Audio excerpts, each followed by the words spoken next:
Good morning, all. Welcome to Learners Academy. So, after the continuity comes the next topic, that is differentiability.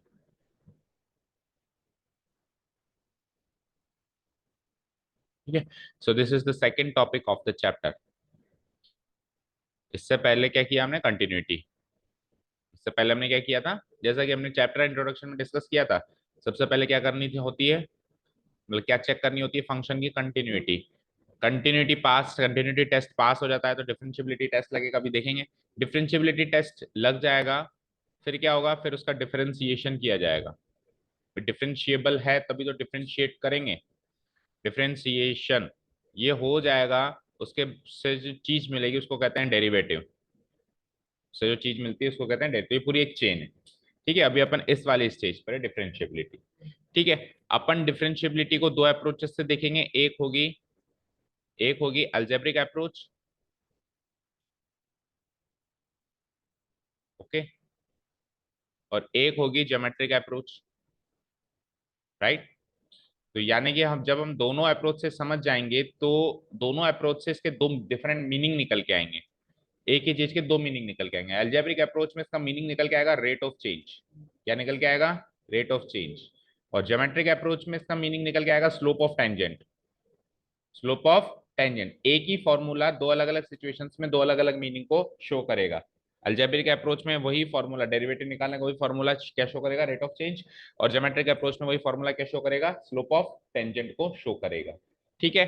तो अपन start करेंगे geometric approach से, क्योंकि geometric approach केवल अपने को समझनी है। एग्जैक्टली एग्जाम में आएगी तो लगानी तो अलजेब्रिक अप्रोच है, क्योंकि फंक्शंस के सबके ग्राफ्स याद नहीं होते और ऑन द स्पॉट बनाना इतना ज्यादा हैंडी नहीं होता है ना, टाइम टेकिंग प्रोसेस होता है, टाइम कंज्यूमिंग प्रोसेस होता है। तो हम किसी भी फंक्शन का डेरिवेटिव निकालने के लिए कहेगा तो ज्योमेट्रिक अप्रोच से नहीं निकालने बैठेंगे, पर हमको पता होना चाहिए कैसे ज्योमेट्रिक अप्रोच यूज की जाती है। ठीक है, मीनिंग पता होना चाहिए, नहीं तो घूम फिर के बात क्या होगी, डिफरेंशिएशन पूरा पढ़ लिया लेकिन हमको यही समझ नहीं आया कि डेरिवेटिव होता क्या है। ओके। तो फिर उस चैप्टर का कोई यूसेज नहीं है आगे, फिर जब इसको अप्लाई करोगे तो दिक्कत आएगी। तो मीनिंग पता होना चाहिए। ओके। तो कंटिन्यूटी के बाद सेकंड टॉपिक स्टार्ट करें, डिफरेंशिएबिलिटी। तो डिफरेंशिएबिलिटी स्टार्ट करने के लिए एक बार मैं एक ग्राफ बनाता हूं और वहां से स्टार्ट करते हैं, यानी ज्योमेट्रिक अप्रोच से स्टार्ट करते हैं। देखो ध्यान से, फिर अभी लिख लेंगे जो भी हमको लिखना है। Let's take a 2D graph. Suppose करो ये एक 2D ग्राफ है और y equal to f x कोई फंक्शन है। y equal to f x कोई फंक्शन। ठीक है। अच्छा, डिफरेंशिएबिलिटी का एक बार पहले जनरल मीनिंग सुनो। डिफरेंशिएबिलिटी का जनरल ज्योमेट्रिक मीनिंग सुनो, मीनिंग क्या है इसका। कंटिन्यूटी का जनरल मीनिंग क्या होता है? पेन नहीं उठना चाहिए, हर जगह फंक्शन कंटिन्यूस होना चाहिए, वो होती है कंटिन्यूटी। उसको एक पॉइंट पे भी चेक की जा सकती है और ओवरऑल भी चेक की जा सकती है। तो सिमिलरली डिफरेंशिएबिलिटी का जनरल मीनिंग समझो। तो जनरल मीनिंग क्या है? लेट्स से कि मैंने एक कर्व बनाया, y equal to f x, ये कर्व है। अब जिस प्रकार कंटिन्यूटी सबसे पहले बात करी थी एट ए पॉइंट पे और फिर बात करी थी ओवरऑल, सिमिलरली डिफरेंशिएबिलिटी भी पहले बात करेंगे एट ए पॉइंट पे और फिर बात करेंगे ओवरऑल। तो डिफरेंशिएबिलिटी एट ए पॉइंट की बात कर रहा हूं मैं, डिफरेंशिएबिलिटी एट ए पॉइंट की बात कर रहा हूं। तो सपोज करो मैंने इस पॉइंट पे डिफरेंशिएबिलिटी की बात करी, किस पे? इस पे। ये x इक्वल टू ए नामक कोई पॉइंट है। तो इस पॉइंट पे फंक्शन डिफरेंशिएबल है या नहीं है? यस या नो? तो जवाब क्या है, मतलब मीनिंग क्या है? डिफरेंशिएबल है या नहीं है, इस बात का मीनिंग क्या है? क्या चीज पूछना क्या चाह रहे हो सर? जैसे मैंने कहा इस पॉइंट पे फंक्शन कंटिन्यूअस है या नहीं है, तो उसका अर्थ क्या है कि यहां से यहां इस पॉइंट को जब मैं क्रॉस कर रहा हूं तो पेन नहीं उठा तो कंटिन्यूअस है, इसका अर्थ ये है। तो डिफरेंशिएबल होने का अर्थ क्या है कि इस पॉइंट पे फंक्शन डिफरेंशिएबल है, इसका अर्थ क्या है? अर्थ जब तक नहीं समझ में आएगा, मीनिंग समझ में नहीं आएगा, तब तक टॉपिक में इंटरेस्ट इंटरेस्ट आ ही नहीं सकता। तो मीनिंग पता है क्या है? मीनिंग ये है कि इस पॉइंट पे, इस कर्व पर एक यूनिक टेंजेंट बनाई जा सकती है या नहीं जा सकती है? अगर बनाई जा सकती है तो डिफरेंशिएबल है, नहीं बनाई जा सकती तो नहीं है। मजा है?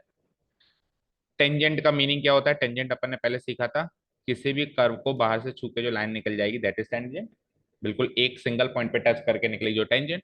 तो इस पॉइंट पर एक सिंगल पॉइंट पे टच करके एक टेंजेंट अगर एग्जिस्ट करती है, बनाई जा सकती है, तब तो ये कर्व इस पॉइंट पे डिफरेंशिएबल माना जाएगा, और नहीं बनाई जा सकती तो नहीं माना जाएगा। ये चीज समझ में आ गई? ठीक है। और टेंजेंट भी कैसी होनी चाहिए? यूनिक होनी चाहिए। यूनिक मतलब अब ये एक बना दी ना, अब इसके अलावा दूसरी कोई पॉसिबल नहीं हो कि दूसरी भी टेंजेंट बन जाए इसी पॉइंट पे। अगर दूसरी भी बन रही है तो फिर वो यूनिक नहीं है, और अगेन फिर फंक्शन डिफरेंशिएबल नहीं है। ठीक है, क्लियर? तो हमने सीखा था ना, कोई कई फंक्शन जो कंटिन्यूअस होते हैं लेकिन डिफरेंशिएबल नहीं होते, और उसमें हमने क्या सीखा था? Modulus function. तो जो फंक्शंस ऐसे कर्व ना लेके शार्प टर्न्स लेते हैं, ये सपोज करो यही कर्व ऐसे ना होकर ऐसे होता, तो अब इन पॉइंट्स पे आप टेंजेंट तो बना सकते हो, लेकिन यूनिक नहीं बनेगा। देखो, एक ये बन गया, एक ये बन गया, एक ये बन गया, एक ये बन गया, बहुत सारे इनफाइनाइट टेंजेंट्स बन जाएंगे। कि टेंजेंट वही है जो बाहर से छूके निकले, तो बहुत सारी ऐसी लाइंस पॉसिबल है जो बाहर से छूके निकल जाएंगे एक ही पॉइंट को। तो यूनिक नहीं बनाना, इसलिए इस पॉइंट पे अगेन डिफरेंशिएबल नहीं है। तो दो जगह फंक्शन डिफरेंशिएबल नहीं होता। पहली चीज कंटिन्यूअस ना हो, दूसरी चीज शार्प टर्न ले रहा हो। कंटिन्यूअस भी है और शार्प टर्न नहीं ले रहा है, उस जगह पे फंक्शन डिफरेंशिएबल हो जाता है। जैसे अभी इस पॉइंट पे कंटिन्यूअस भी है और शार्प टर्न भी नहीं ले रहा है, तो यूनिक टेंजेंट एग्जिस्ट करती है, तो ये फंक्शन इस पॉइंट पे डिफरेंशिएबल। तो डिफरेंशिएबिलिटी का सीधा सीधा अर्थ क्या है? जिस पॉइंट पे डिफरेंशिएबिलिटी की बात करी जा रही है उस पॉइंट पे यूनिक टेंजेंट बनना चाहिए, दैट्स इट। समझ गए? क्लियर है? बात खत्म हो गई? ठीक है ना? और अगर कंटिन्यूअस है लेकिन शार्प टर्न ले रहा है, तो फिर टेंजेंट नहीं बनेगी, मतलब बनेगी पर यूनिक नहीं बनेगी, तो अगेन वो डिफरेंशिएबल नहीं माना जाएगा। ठीक है। आगे बढ़ने से पहले एक चीज और समझो, अगर कर्व की जगह एक स्ट्रेट लाइन ड्रॉ की गई है, straight line is also a curve. अगर मान लो कर्व की जगह ऐसे एक स्ट्रेट लाइन ड्रॉ कर दी, तो स्ट्रेट लाइन भी एक कर्व होती है। तो स्ट्रेट लाइन का टेंजेंट क्या होता है? भाई कर्व का तो टेंजेंट बता दिया हमने, तो याद रखना टेंजेंट खुद एक स्ट्रेट लाइन होती है। जैसे मैंने यहाँ पे टेंजेंट बनाया तो वो स्ट्रेट लाइन बनी ना।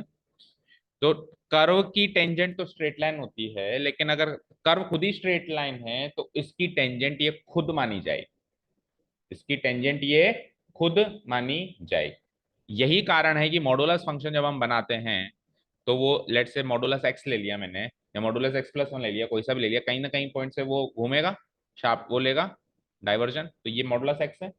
तो यहां से लेके यहां तक तो फंक्शन डिफरेंशिएबल है, क्योंकि यहां से लेके यहां तक तो फंक्शन स्ट्रेट लाइन को फॉलो कर रहा है, स्ट्रेट लाइन का टेंजेंट वो खुद है। यहां से लेके यहां तक भी वो डिफरेंशिएबल है, बट एग्जैक्टली इस पॉइंट पर डिफरेंशिएबल नहीं है, क्योंकि ये शार्प टर्न ले लिया इसने कंटिन्यूअस होने के बावजूद। तो फिर क्या हो गया? यूनिक टेंजेंट बनाना पॉसिबल नहीं हुआ। तो एक्स इक्वल टू जीरो पे modulus x only and only x equal to zero पे डिफरेंशिएबल नहीं है, और हर एक पॉइंट पे वो डिफरेंशिएबल है। और एक भी पॉइंट पे वो डिफरेंशिएबल नहीं है तो ओवरऑल वो डिफरेंशिएबल नहीं है। तो ओवरऑल मॉडुलस एक्स कोई पूछे कि डिफरेंशिएबल है, आप कहोगे नहीं है। पूछे किस पॉइंट पे नहीं है, तो बताओगे एक्स इक्वल टू जीरो पे नहीं है। बाकी तो वो है, यहां से लेके यहां तक है, यहां से लेके यहां तक। ठीक है, यानी कि माइनस इन्फिनिटी टू जीरो तो वो है, और जीरो टू प्लस इन्फिनिटी तो वो है, पर एग्जैक्टली जीरो पे वो, अगर मैं डोमेन को तीन डोमेन में तोड़ूं तो इस डोमेन में वो डिफरेंशिएबल नहीं। समझ गए? ओके। अब आ जाओ अगेन ज्योमेट्रिक मीनिंग की तरफ वापस में जा रहा हूं। ये तो था जनरल मीनिंग, ये तो क्या था? General meaning. अब वापस ज्योमेट्रिक मीनिंग की तरफ जा रहे हैं, तो अब एक y equal to f x एक कर्व बना रहे हैं। डिफरेंशिएबिलिटी चेक करने का ज्योमेट्रिक मीनिंग, भाई हम कर्व बनाकर कैसे डिफरेंशिएबिलिटी चेक करेंगे? So let's say this is a function y equal to x, y equal to f x. मान लो एक फंक्शन है y equal to f x. ठीक है, मैंने कहा इस पॉइंट पे डिफरेंशिएबिलिटी चेक करो। इस पर मान लो ये a नामक पॉइंट है x इक्वल टू, इस पे डिफरेंशिएबिलिटी चेक करो। आप क्या करोगे?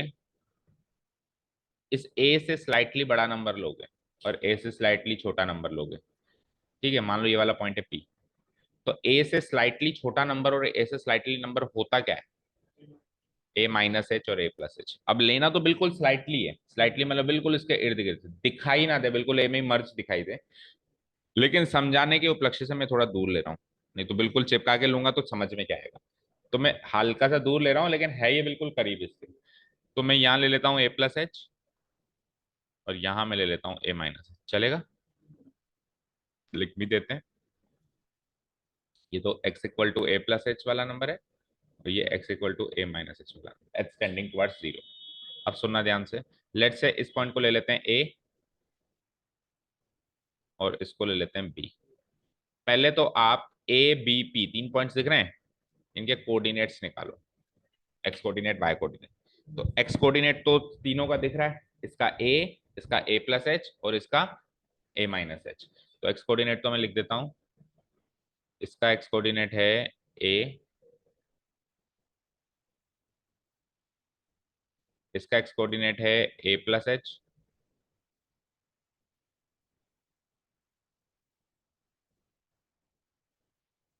ठीक है, और इसका एक्स कोऑर्डिनेट क्या है, बोलो, ए माइनस एच। अब वाई कोऑर्डिनेट भी बताओ।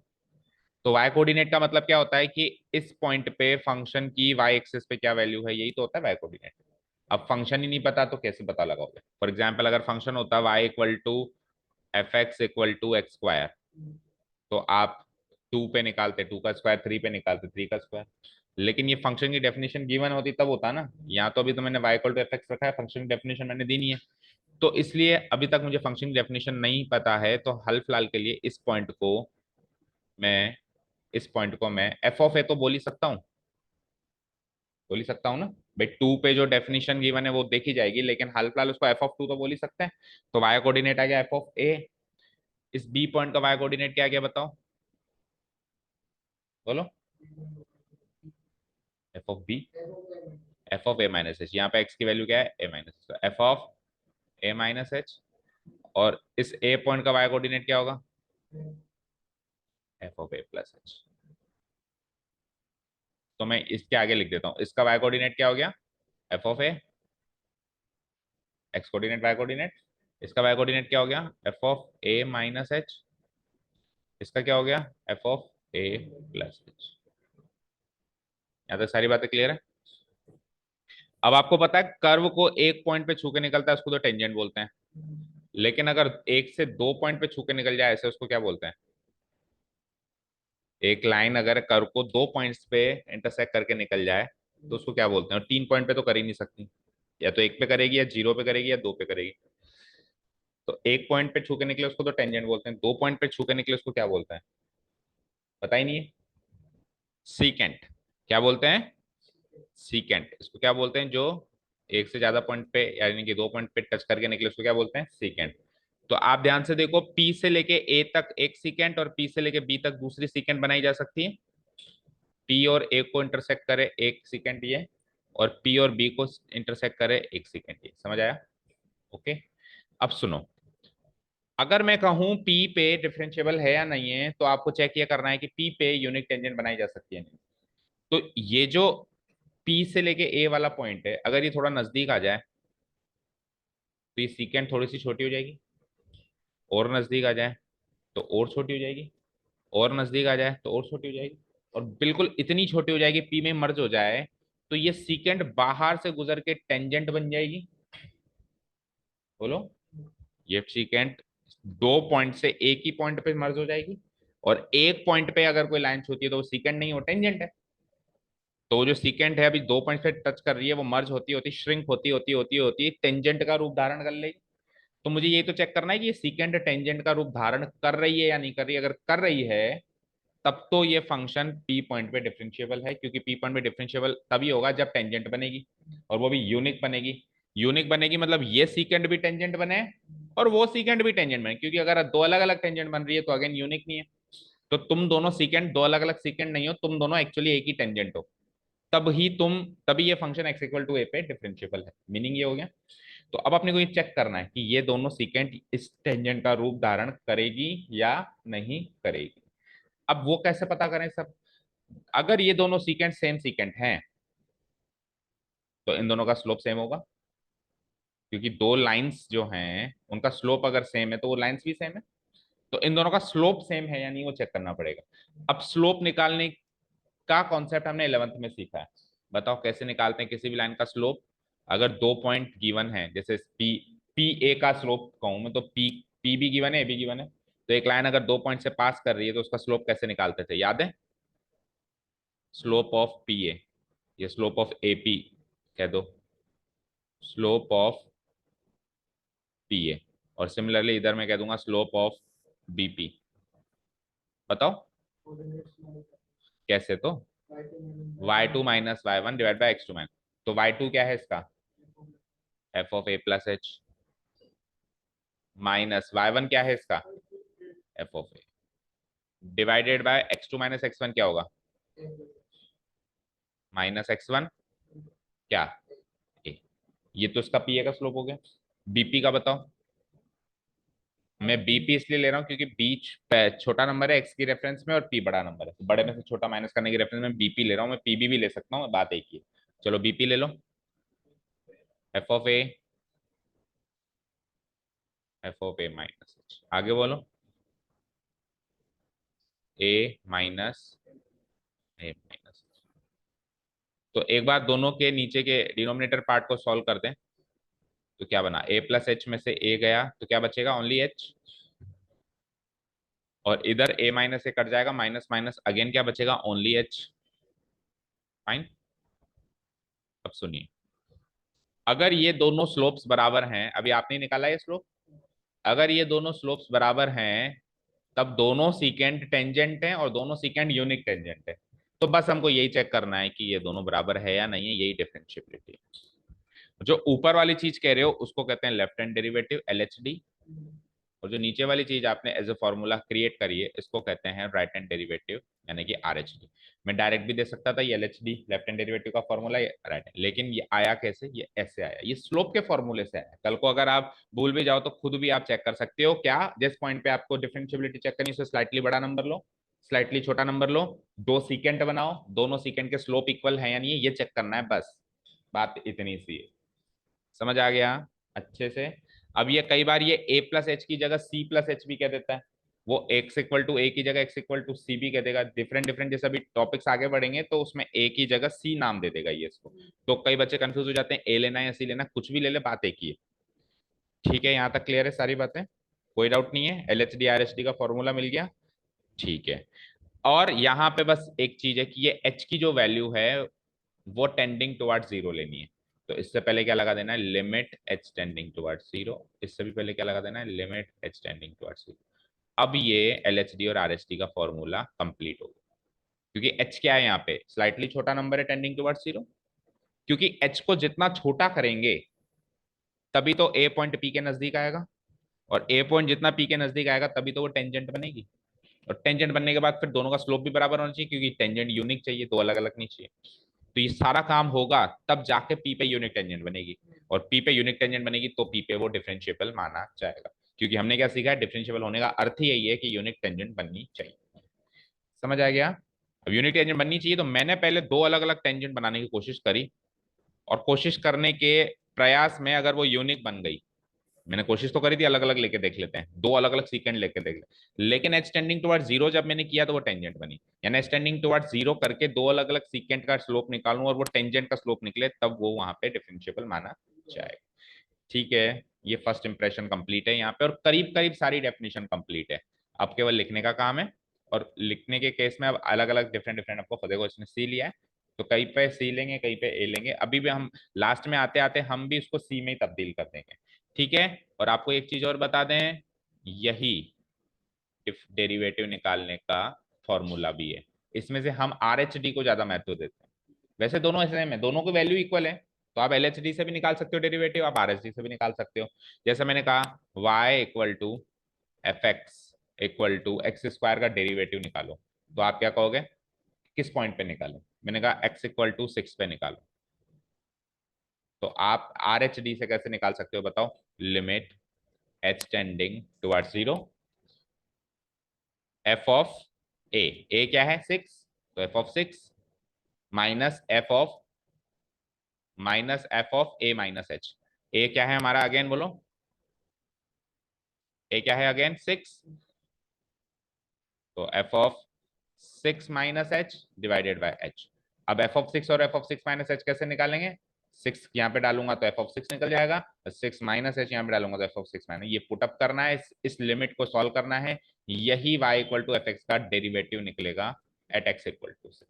बट ये तो हो गया लंबा तरीका, फिर बाद में चल के हम सीखेंगे कि एक्स स्क्वायर का डेरिवेटिव सीधे 2x होता है।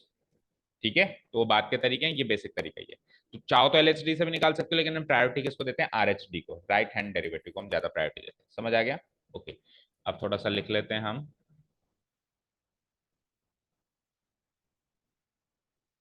आइए, तो पढ़ते जाओ, और करीब करीब जो हमने अभी सीखा है वही यहाँ पे लिखा हुआ है, नथिंग मोर नथिंग लेस।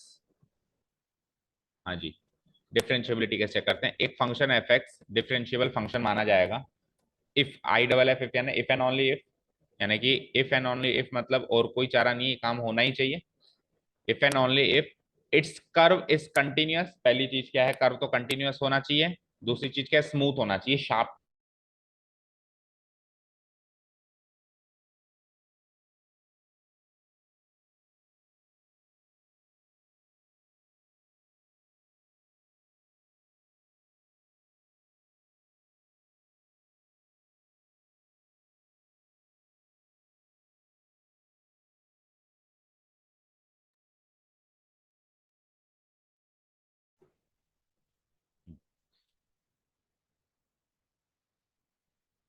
हाँ जी, क्या कंटिन्यूअस भी होना चाहिए, साथ में स्मूथ भी होना चाहिए। जो अभी अपन ने ग्राफ रफली बनाया, ये का ये ग्राफ आपको नोट्स में नोट डाउन करना है, समझ में आ रहा है। वही कर्व बनाया है एक्स इक्वल टू ए। अब वो पॉइंट मैंने मार्क नहीं किया, ये बी था, ए प्लस एच। ये ये ए था, ये बी था, ये ए था, ये बी था, कैसे भी ले लो, और ये पी था। ठीक है। अब slope of secant P B निकालो पहले। Slope of secant P A निकालो पहले, और चेक करो दोनों का स्लोप इक्वल है या नहीं है। तो स्लोप कैसे निकालते हैं, y two minus y one divide by x two minus x one. तो अभी करके बता दिया, तो अब केवल लिखने का काम है। ये है y two minus y one divide by x two minus x one, ये भी y two minus y one divide by x two minus x one. तो न्यूमरेटर पार्ट तो एज इट इज लिख दिया हमने, क्योंकि न्यूमरेटर पार्ट तो तब तक सॉल्व नहीं हो सकता जब तक फंक्शन नहीं पता। फंक्शन पता होगा, जैसे एक्स स्क्वायर एक्स क्यूब है, तभी तो फंक्शन ऊपर फंक्शन है, नीचे तो फंक्शन थोड़े ना। तो नीचे कट के ये एच आ गया, यहाँ पे ये कट के एच आ गया। ठीक है, डन। अब क्या कह रहा है, ध्यान से पढ़ने, लाइन बड़ी इंपॉर्टेंट है।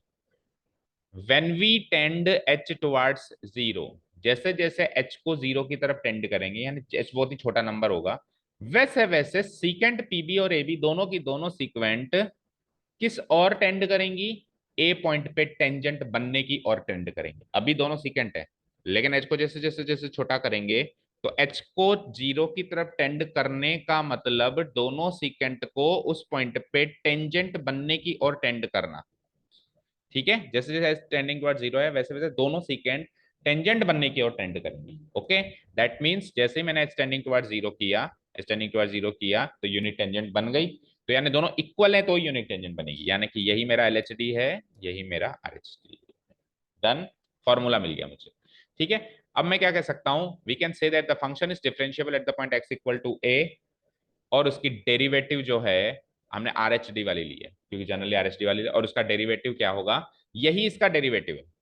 जो हमने डिफरेंशियबिलिटी चेक करी है ना, तो उसमें जो हमने जिस चीज को हमने चेक किया, जो स्लोप हमने निकाला है, हमने अभी क्या बताया था, डिफरेंशियबिलिटी ज्योमेट्रिक अप्रोच क्या है, स्लोप ऑफ टेंजेंट। तो जो हमने चेक किया पहले, तो कि स्लोप सेम आ रहा है नहीं आ रहा है, चेक किया तो आ गया। अब कोई पूछे क्या है डेरिवेटिव, तो ये स्लोप निकाला, ये डेरिवेटिव है। तो एलएचडी वाला ले आरएचडी वाला, वैसे कोई सा भी ले सकते हैं, दोनों बराबर है, बट हम प्रायोरिटी किसको देते हैं, आरएचडी वाले को। तो यही स्लोप ऑफ टेंजेंट है। और डेरिवेटिव को, जैसे फंक्शन अगर एफ एक्स है, तो डेरिवेटिव को एफ डैश एक्स से डिनोट किया जाता है। और डेरिवेटिव मान लो मैंने कहा एट पॉइंट ए, तो फिर एफ डैश ए से डिनोट किया जाता है। तो एट पॉइंट ए की बात हो रही है ना, अभी तो डिफरेंशियबिलिटी एट ए पॉइंट की बात हो रही है, तो एफ डैश ए की वैल्यू क्या आ गई, ये आ गई। ओके, अब इसके ही अंदर किसी किसी बुक में ये नीचे वाली डेफिनेशन गिवन होती है। ठीक है, तो ये और लगा के मैंने लिख दिया है, बट ये इस डेफिनेशन का मतलब क्या है, देखो कुछ भी नहीं है।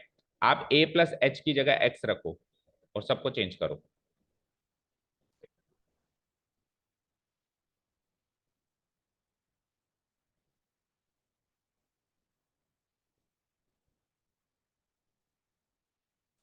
आप ए प्लस एच की जगह एक्स रखो, एक बार देखो, ए प्लस एच की जगह एक्स रखो, रख दिया, ए की जगह ए रहने दो। अब अगर आपने ए प्लस एच की जगह क्या रखा है, एक्स रखा है, तो एच की वैल्यू क्या हो गई,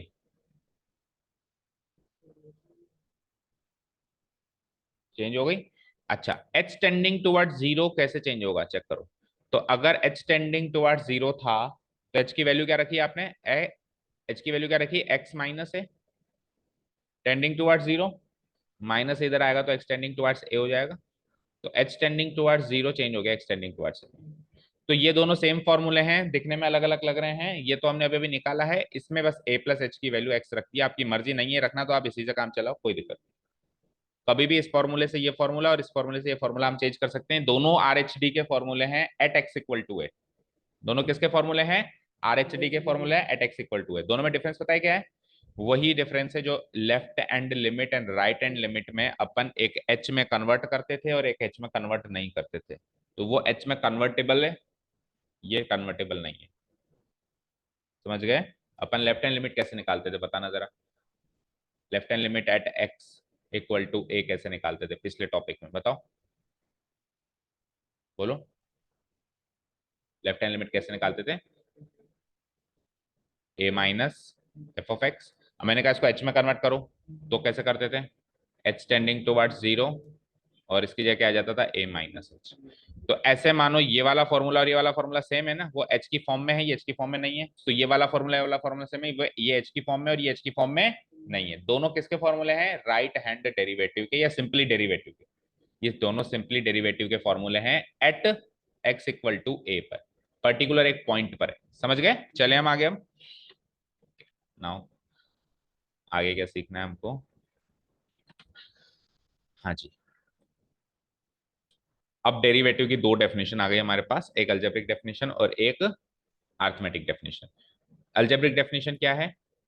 स्टार्टिंग में टॉपिक स्टार्ट किया था तभी बताया था, slope of tangent at some point x equal to a to the curve y equal to f x. और अरिथमेटिक डेफिनेशन क्या है? Rate of change. अब ये क्या चीज है? देखो, एक फंक्शन है x, उस पर वैल्यू है एफ ऑफ एक्स। अब मान लो कि जैसे मैंने x की इनपुट 3 दी, तो फंक्शन की वैल्यू एफ ऑफ 3 पे लेट से मान लो 10 आ गई।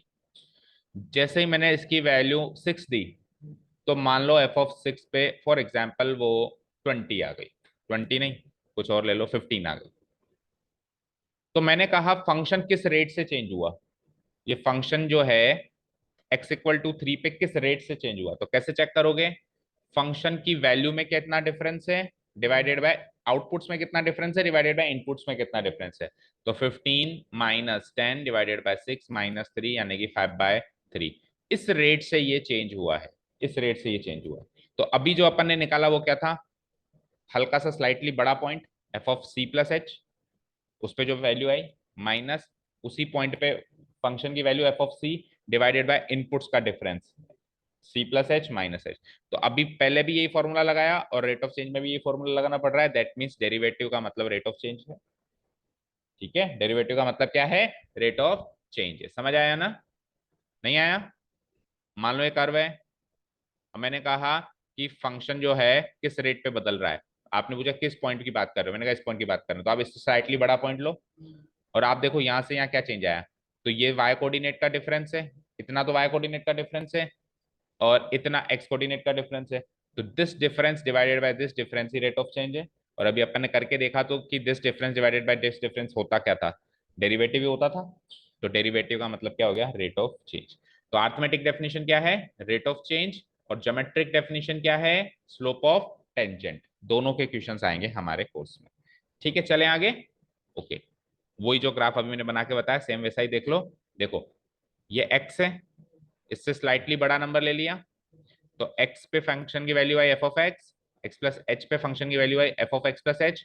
और मैंने कहा कि इस पॉइंट पे रेट ऑफ चेंज क्या है? तो आप देखो y कोऑर्डिनेट्स का difference F of X plus H minus F of X divided by X coordinate का difference X plus H minus x.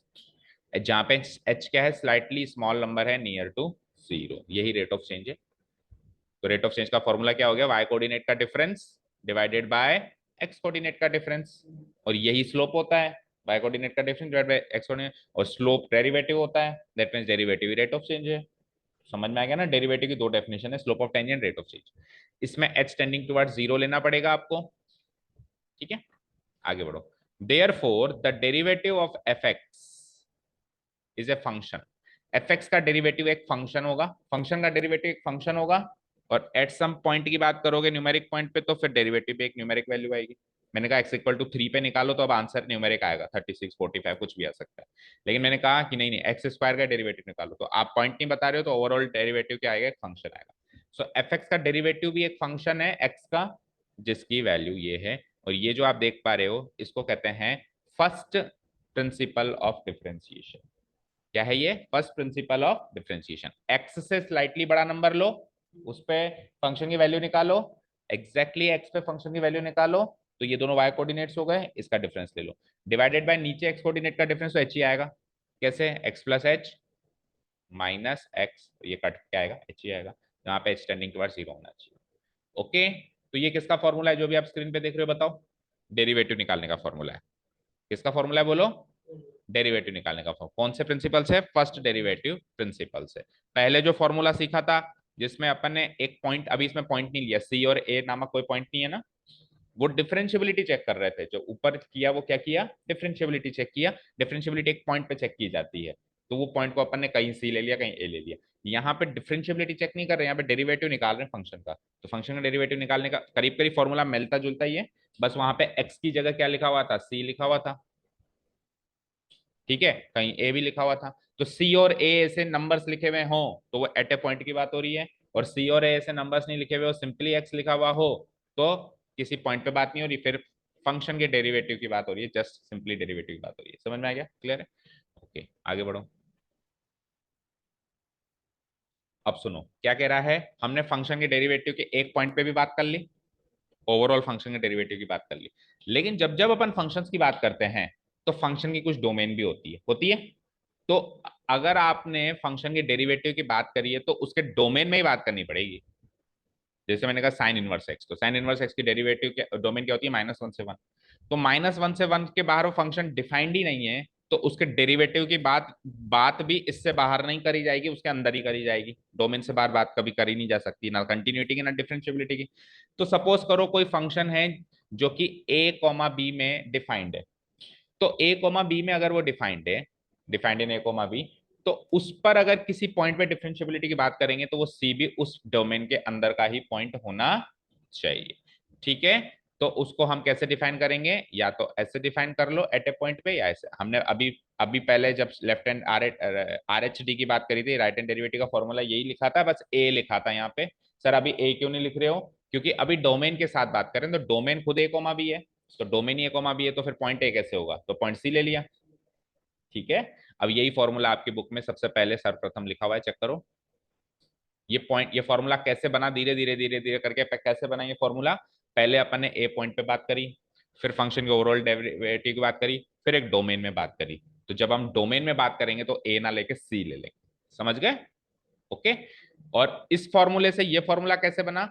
ये एच के साथ है, ये एच रहित सहित है, ये एच रहित है। तो एच को हटाना हो तो सी प्लस एच को आप एक्स रख दो, बस करके बताया था ना अभी। तो सी प्लस एच को एक्स रखोगे तो एच हो जाएगा एक्स माइनस सी, और h tending towards zero convert हो जाएगा एक्स टेंडिंग टुवर्ड्स सी। अभी करके बताया था कैसे हुआ। ठीक है, डन, यहाँ तक कोई डाउट नहीं है?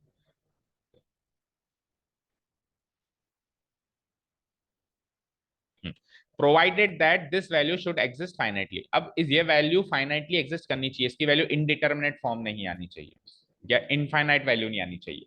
अगर इनफाइनाइट वैल्यू आती है तो भी हम कहेंगे कि डेरिवेटिव एग्जिस्ट नहीं करता है, डिफरेंशिएबल नहीं है। अगर इनडिटर्मिनेट फॉर्म आती है तो भी नहीं कहेंगे, फाइनाइट वैल्यू आनी चाहिए। ओके ना? आगे बढ़ो। बस वही ग्राफ को रिपीट करेंगे हम अब की बार एक्स प्लस एच के हिसाब से। देखो कभी सी प्लस एच के हिसाब से कर रहे हैं, कभी ए प्लस एच के हिसाब से कर रहे हैं, कभी फंक्शन के हिसाब से एक्स प्लस एच के हिसाब से। घूम फिर के बात वहीं आ रही है। तो हमको ये वाला पॉइंट और ये वाला पॉइंट दोनों के दोनों इसकी ओर टेंड करने हैं, इसकी ओर। ठीक है, और इस y कोऑर्डिनेट में इसकी ओर टेंड करने हैं। अगर ये दोनों पॉइंट इसकी ओर टेंड हो जाएंगे तभी ये इसका डेरिवेटिव होगा। यही इसका डेरिवेटिव। चाहो तो ये वाला ग्राफ मत बनाना, क्योंकि ऐसे दो ग्राफ हम ऑलरेडी बना चुके हैं। ठीक है, आ जाओ। Left hand derivative right hand derivative का फाइनल फॉर्मूला बन गया। लेफ्ट हैंड डेरिवेटिव का फॉर्मूला क्या है? उस ग्राफ के अकॉर्डिंग, जो ऊपर ग्राफ बनाया ना उसके अकॉर्डिंग ये फॉर्मूला। और राइट हैंड डेरिवेटिव का फॉर्मूला क्या है? देखो उस ग्राफ के अकॉर्डिंग लेफ्ट हैंड डेरिवेटिव का फॉर्मूला क्या है? बोलो। लेफ्ट हैंड डेरिवेटिव के लिए हम क्या करेंगे? इन दोनों पॉइंट्स को पकड़ेंगे, और इधर इन दोनों पॉइंट्स को पकड़ेंगे, इन दोनों का डिफरेंस, डिफरेंस बड़े में से छोटा माइनस करना होता है, बड़े में से छोटा माइनस करना होता है। राइट हैंड डेरिवेटिव में इन दोनों पॉइंट्स को पकड़ेंगे, इन दोनों पॉइंट्स को पकड़ेंगे, वाइट कोऑर्डिनेट्स का difference divided by X coordinate का डिफरेंस, वो बड़े में से छोटा, बड़े में से छोटा। तो ये फॉर्मूला समझाने के लिए बस वो ग्राफ बनाया हुआ है, आप चाहो तो मत बनाना, फॉर्मूला अपन वैसे भी समझ चुके हैं। सो लेफ्ट हैंड डेरिवेटिव का फाइनल फॉर्मूला ये, ठीक है, F of X minus F of X minus H, H tending towards zero, right hand derivative का फाइनल फॉर्मूला क्या है, x plus H minus F of x. बस ये याद रखना, राइट हैंड डेरिवेटिव में एफ ऑफ एक्स माइनस होता है, और लेफ्ट हैंड डेरिवेटिव में से एफ ऑफ एक्स में से वो नंबर माइनस होता है, क्योंकि यहाँ पे ये नंबर बड़ा होता है, वहां पे वो नंबर छोटा होता है, उसमें आगे निकल जाते हैं, उसमें पीछे रहते हैं, ठीक है। Now we can say that F x is differentiable at a point C if L H D at C equal to R H D at C, समझ आया, ठीक है। और L H D at C, R H D at C का मतलब जो ऊपर formula लिखा है उसमें बस x की जगह c लगा दो, ये दोनों इसके इक्वल होने चाहिए, ठीक है। सो 3-4 बार रिपीट हो गया, अब तक ये फॉर्मूला याद हो जाना चाहिए, ठीक है। अब सुनो, लास्ट एंड फाइनल टॉपिक है हमारा, ये कई बार एग्जाम में भी आया है 2 नंबर के प्रूफ में, कि अगर कोई function x equal to C पे डिफरेंशिएबल है तो वो 100% कंटिन्यूअस होगा। सारे डिफरेंशिएबल फंक्शन कंटिन्यूअस होते हैं, डिफरेंशिएबल है दैट मींस कंटिन्यूअस था, लेकिन अगर कंटिन्यूअस है तो डिफरेंशिएबल होने की गारंटी नहीं है। उसका क्लासिक एग्जांपल क्या सीखा था अपने, modulus x, but the converse need not be true. तो ऐसा सवाल एग्जाम में आ जाता है, क्या सवाल आएगा कि आप प्रूव करो कि डिफरेंशिएबल है एट एक्स इक्वल टू सी, तो वो कंटिन्यूअस भी होगा एट एक्स इक्वल टू सी।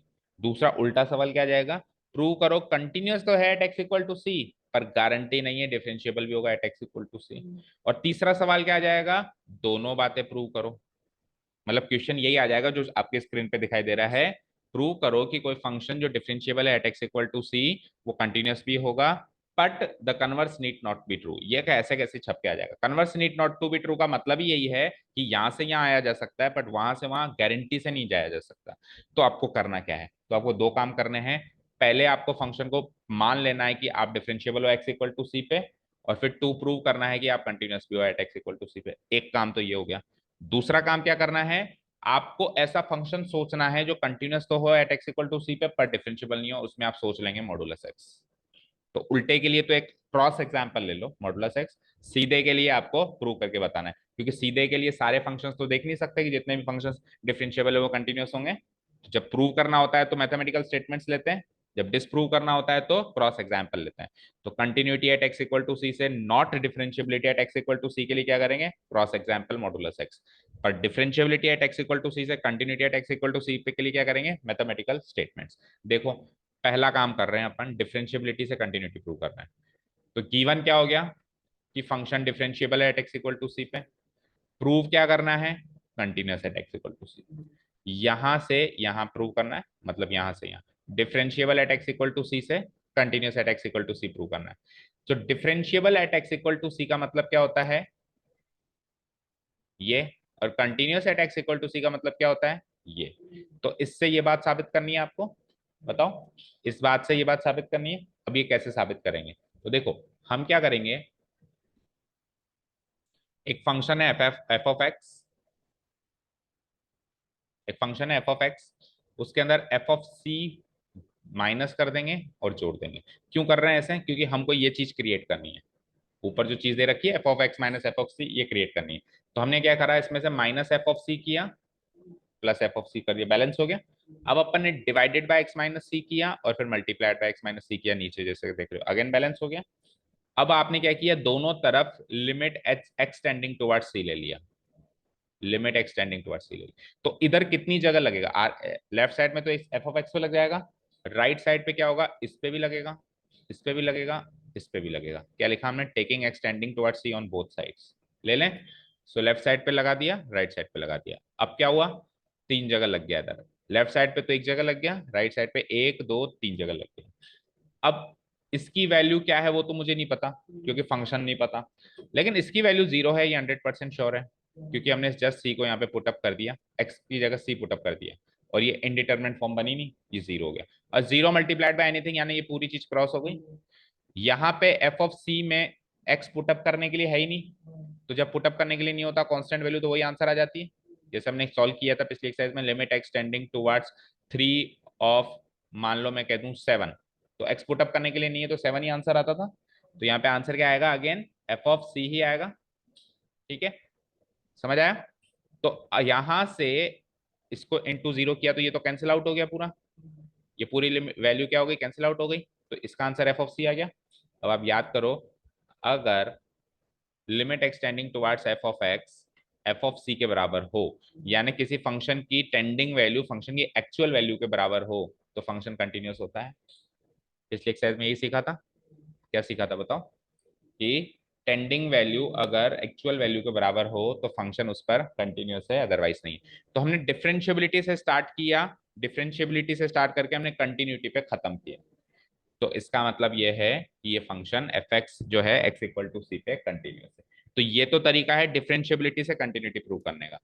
अब कंटिन्यूटी से नॉट डिफरेंशियबिलिटी प्रूव करना है, यानी कंटिन्यूअस हो तो जरूरी नहीं है डिफरेंशिएबल हो, उसके लिए क्रॉस एग्जांपल ले लेंगे मॉड्यूलस एक्स, और प्रूव कर देंगे कि मॉड्यूलस एक्स डिफरेंशिएबल नहीं है। किस पॉइंट पे डिफरेंशिएबल नहीं है बताओ, मॉड्यूलस एक्स किस पॉइंट पे डिफरेंशिएबल नहीं है, 0 पे। तो हमको 0 पे प्रूव करना है, यानी 0 पे एलएचडी और आरएचडी इक्वल नहीं है, ऐसा प्रूव करना पड़ेगा। करें, देखो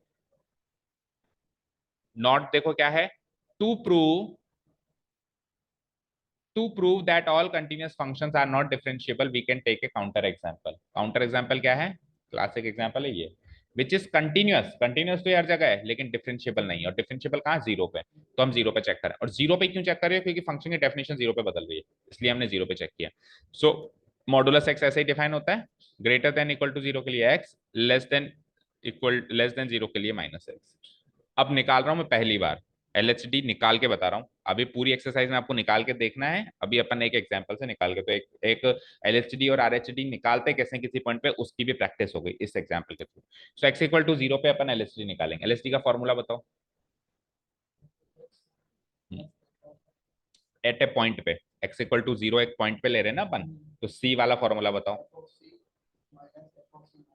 तो एफ ऑफ सी की जगह मैंने ले लिया 0, बताओ, ये एलएचडी निकाल रहे हैं ना। सो एफ सी की जगह क्या ले लिया मैंने, 0। तो एफ ऑफ सी बोला आपने, f of 0, c minus h बोला, 0 minus h divided by h, और एच टेंडिंग टुवर्ड्स 0। ठीक है, आर एच डी का फॉर, अच्छा इसको सॉल्व कर दो पहले, इसको सॉल्व करेंगे। तो अब मुझे बताओ, यहाँ पे 0 माइनस एच को अपन ने माइनस एच लिख दिया, नेक्स्ट स्टेप है। ठीक है, अब एफ ऑफ 0 क्या है, तो 0 पे फंक्शन की वैल्यू क्या है, एक्स ही है, तो एक्स ही है तो ये 0 हो जाएगा। तो मैं यहाँ पे एफ ऑफ 0 0 लिख दूं। एफ ऑफ माइनस एच की वैल्यू क्या होगी, तो एच एक बहुत ही छोटा सा नंबर है, उसके आगे जैसे ही माइनस लगा दूंगा तो एक बहुत ही छोटा नेगेटिव नंबर हो जाएगा, और नेगेटिव वैल्यू के लिए फंक्शन कैसे खुलता है, माइनस एक्स। तो माइनस एक्स की तरफ खुलेगा तो माइनस एच पर माइनस लगा के खुलेगा, तो वो अल्टीमेटली वो क्या हो जाएगा, प्लस एच, प्लस एच हो जाएगा। तो ये 0 प्लस एच हो जाएगा, लेकिन बाहर में एक और माइनस लगा हुआ है, भाई इसकी वैल्यू हो जाएगी प्लस एच। क्यों हुई, क्योंकि माइनस एच के आगे एक और माइनस लगेगा, क्योंकि नेगेटिव नंबर अगेन मॉडुलस उसको पॉजिटिव करके खोलता है। और ये नेगेटिव है कैसे पता चला, क्योंकि एच टेंडिंग टुवर्ड्स 0 है, उसके पीछे माइनस लगा हुआ है। ठीक है, तो ये पॉजिटिव हो गया, तो 0 minus H ultimately minus H आ गया, और minus H by H ultimately -1 आ गया। अब एच टेंडिंग टुवर्ड्स 0 रख रहे हैं, तो एच पुट अप करने के लिए है ही नहीं, तो लेफ्ट हैंड डेरिवेटिव मेरा -1 है। लेफ्ट हैंड डेरिवेटिव क्या है मेरा, -1 है। अब राइट हैंड डेरिवेटिव का फॉर्मूला बताओ, तो सी प्लस एच हो जाएगा इसमें, minus F of c. 0 plus h यानी एच, तो एच पर फंक्शन की वैल्यू एच ही आएगी, क्योंकि एच पॉजिटिव नंबर है और मॉडुलस फंक्शन पॉजिटिव के लिए सेम खुलता है। एफ ऑफ 0 पे 0 थी, चेक करी थी हमने, यहाँ पे H minus 0 divide by H simply हो जाएगा, एच डिवाइडेड बाई एच क्या होता है 1, तो लिमिट एच टेंडिंग टुवर्ड्स 0 क्या हो गया 1। तो ये हो गया हमारा राइट हैंड डेरिवेटिव। तो साफ साफ दिखाई दे रहा है कि लेफ्ट हैंड डेरिवेटिव -1 आया था, लेकिन राइट हैंड डेरिवेटिव +1 आया है। तो L H D at x equal to 0 not equal to R H D at x equal to 0। So f x is not differentiable at x equal to 0, इसलिए f x is equal to modulus is not a differential function in its domain. ठीक है, अभी ये जो 1 और -1 मिले हैं ना, यही इसके डेरिवेटिव हैं, लेकिन ये लेफ्ट साइड से डेरिवेटिव और ये राइट साइड से डेरिवेटिव, दैट मींस दो डिफरेंट टेंजेंट्स बन रही हैं। ये लेफ्ट साइड से बनने वाली टेंजेंट का डेरिवेटिव है, वो राइट साइड से बनने वाली टेंजेंट का डेरिवेटिव है। तो टेंजेंट कॉमन बननी चाहिए थी, दोनों का डेरिवेटिव सेम आना चाहिए था। इसका ग्राफ जब आप देखोगे तो एक्स इक्वल टू 0 पे जैसे ही शार्प टर्न लेगा, तो यहां से लेके यहां तक जो फंक्शन है, इसका डेरिवेटिव है एल एच डी। तो आप ध्यान से देखो, इस लाइन का डेरिवेटिव हमेशा -1 ही निकलेगा, कभी भी देख लो, और इस लाइन का डेरिवेटिव +1 ही निकलेगा, और अभी हमने निकाल के भी देखा। तो दो डिफरेंट डेरिवेटिव मिल रहे हैं हमको, हमको एक ही मिलना चाहिए, इसलिए ये function at x equal to 0 पे डिफरेंशिएबल। समझ आ गया। तो यहाँ पे हमारा टॉपिक इंट्रोडक्शन खत्म होता है। और इसको इंपॉर्टेंट मार्क करना, ये 2 नंबर का क्वेश्चन कई बार एग्जाम में आया है। क्या कि प्रूव करके बताओ कि डिफरेंशिएबल है at x equal to C पे तो कंटिन्यूअस भी होगा, लेकिन कंटिन्यूअस है तो डिफरेंशिएबल नहीं होगा। उसके लिए 2 काम करने हैं। डिफरेंशिएबिलिटी से पहले कंटिन्यूटी प्रूव करनी है। ठीक है, डिफरेंशिएबिलिटी से कंटिन्यूटी कैसे प्रूव करोगे? गिवन में तो मान लो डिफरेंशिएबल है, तो प्रूव में प्रूव करके बताओ कंटिन्यूअस है। ठीक है, और फिर उल्टा कंटिन्यूटी से नॉट डिफरेंशिएबिलिटी प्रूव करने के लिए क्या करेंगे? जस्ट एक क्रॉस एग्जांपल ले लेंगे। ये तो पहला काम, और फिर नोट डाल के ये दूसरा काम। डन। ठीक है, अब आगे का काम अपन कल देखेंगे। फर्स्ट डेरिवेटिव प्रिंसिपल है, फिर डेरिवेटिव संस्कृति। चलो अब अपन डिफरेंशिएबिलिटी के क्वेश्चन सॉल्व कर सकते हैं। तो अगली एक्सरसाइज में डिफरेंशिएबिलिटी के क्वेश्चंस कितने हैं? 2 ही हैं बस। Prove that this function is differentiable not differentiable at x equal to 1। तो पहले अपन 9th एंड 10th लेंगे डिफरेंशिएबिलिटी क्वेश्चन। इनका क्या करना है? इनको करने के लिए अब डिफरेंशिएशन करना आना चाहिए। तो अगेन सम टॉपिक इंट्रोडक्शन होगा, उसके बाद फिर इक्वेशंस होंगे। ठीक है, तो एक्सरसाइज कल स्टार्ट करेंगे। Thank you so much for listening to us. Have a nice day, keep learning.